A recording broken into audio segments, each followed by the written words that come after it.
Really? A quick apology to the lovely people in the port of Castellamare del Golfo who had to witness the butchering of Andrea Bocelli, really pulling it down Pamela Anderson. and just generally in Palermo, I'm really worried about facial recognition technology. It's going to come back to bite me. The sheer cheek of having a wedding in Sicily is not possible. If even half of the Chrissy and I would be in shock with the fact that you are all here. It leaves us feeling very, very good. San Francisco, Singapore, across Europe, and of course God's country, Australia. We need to redress the balance. Part of me did want to thank our celebrant Will and our friend Polly for making it, but I think the biggest thanks should be reserved for their poor wives, Rosie and Francia, who are stuck very pregnant back in London, and sadly unable to join us. Will, Polly, we hope you're both enjoying a bit of beauty sleep on this holiday, as it will be the last time for a while. As is always the case in times of intense love, the absence of certain individuals is always felt more keenly. My three grandparents, Alf, Gwen, and Dudley, and my uncle Chris. Is it possible not to think of them on days like this and long for their presence? Grandma Marion, who's currently back in Perth, has organised a Sicilian food tasting with a few of our cousins. I've just had evidence is on the Aperols. We dearly wish she could have come and joined us. To Christina's grandma, grandpa, and Oppie, I wish I would have had the chance to meet them. I have had the pleasure of meeting and spending time with Christina's Homie back in Sydney, and enjoying her love for the British royal family, and her hatred for who I first thought was Angela Merkel. I realised she was saying Meghan Markle. Good to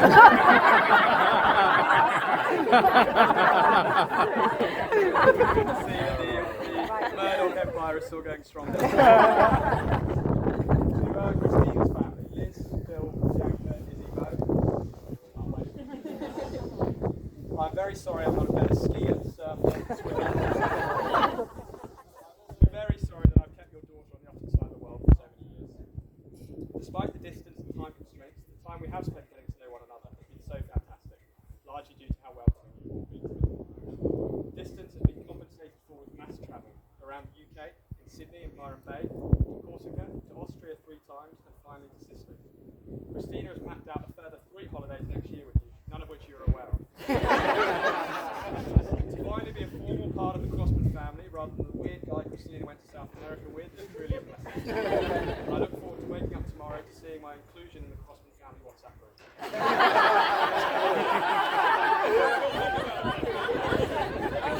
Be careful what you wish for.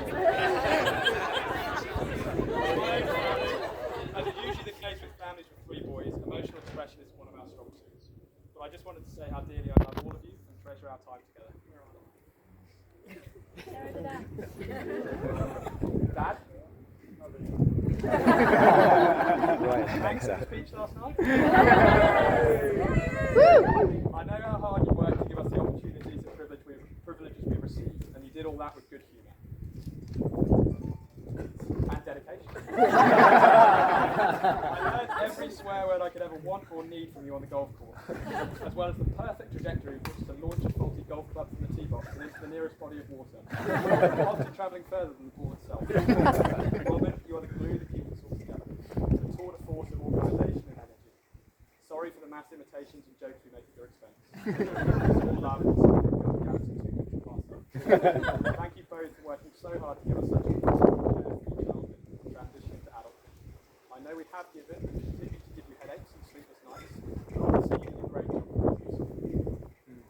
All of our families and large as partners, wives, friends, and any other sort of third parties. Chrissy, myself, and my brothers all know that there will always be welcome seats at the dinner table and spare beds made up. To my groomsmen, splattered around the place, Joe, Gowan, George, our celebrant Will did a fantastic job, and my best man Hoadley, who the jury's out on. We've come a long way from 8 boys in a dingy flat in Durham underneath the viaduct, not getting by, women in the world to talk to us. Thank you all for being my best friends and my supporters. Anything they have said to you over the past 2 days, or they do say to you tonight and tomorrow, is either exaggerated or completely false. Feel free, come talk to us anytime. Now, have I missed anyone? Funnily enough, Disney are yet to get in touch about cinematising our meeting story. It actually took me about 18 months to say hello to Christina for the first time I saw her. I just started as a graduate at our law firm in Sydney, and I was one of 2 Europeans. The other being a Frenchman, Jeremy, or the hot French guy, as was referred to. All a bit disheartening when all I was referred to as was the British guy. Anyway, Jeremy wasn't my first choice of friend, but beggars can't be choosers when starting afresh in a new country. Him and I would often go to the gym in the morning, and Jeremy would constantly refer to the beautiful girl we spotted in the office.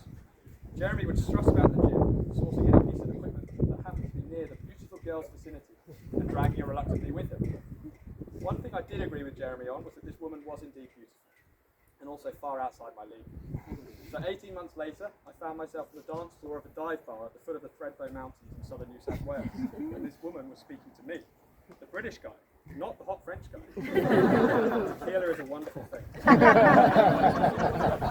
started a friendship that consistently hung under a cloud of what if, and I finally got a chance to answer that question, or find the answer to that question, whilst you're out at an animal sanctuary in Bolivia, and Christina, I told her I'd quit my job, and she sent me a text saying Colombia, ? And Will had already alluded to the third party on that trip. And I feel like I now owe him an apology. Well, we're supposed to be 3 weeks in Colombia, we quickly realised wasn't possible. Unfortunately, our ring bearer Gowan had just boarded a flight to Panama City for an 8-week voyage trip. It wasn't what Gowan signed up for. 2 months is a weird time. Gee, I'm sorry. And I recall at one point when I was ditching you to go stay in a private hostel room with Christina, you muttered, "You better fucking marry this woman."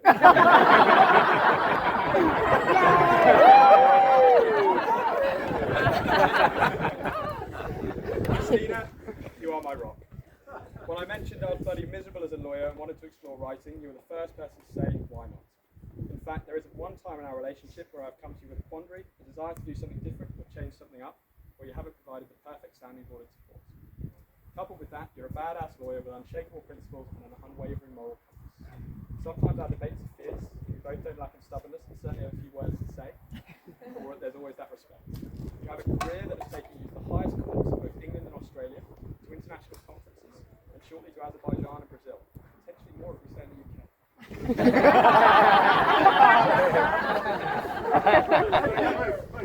That's if she's not on holiday.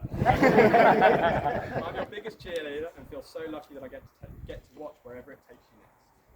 Life has been, and I'm sure never will be, boring at your side. You holiday with a gusto of a kid in a candy store with an Amex. But we wouldn't have found this magical place 4 years ago without your travel. In the heart of COVID, we should be persuaded we should achieve emphasis in our road trip. We fell in love with the island, and in particular the little town of Scapello and the adjacent national park. We stood not 100 metres from this spot and said, wouldn't it be cool if we got married here one day? And that, I think, is the best thing about spending the rest of my life. You take those intangibles, those what-ifs, those dreams, through sheer force of will, you bring them to reality. Christina, I love you so much. And I can't believe I just got to marry you. Again. You look absolutely incredible.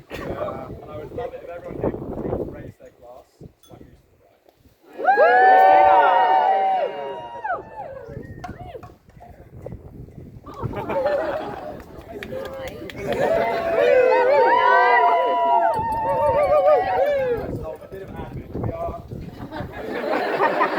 Don't be late. We're down here for another 45 minutes, hour or so, and we will then make our way up to the dinner area. So help yourself to drinks, etc. There is a bathroom halfway up this hill as well, it's not actually that far. And there'll be a little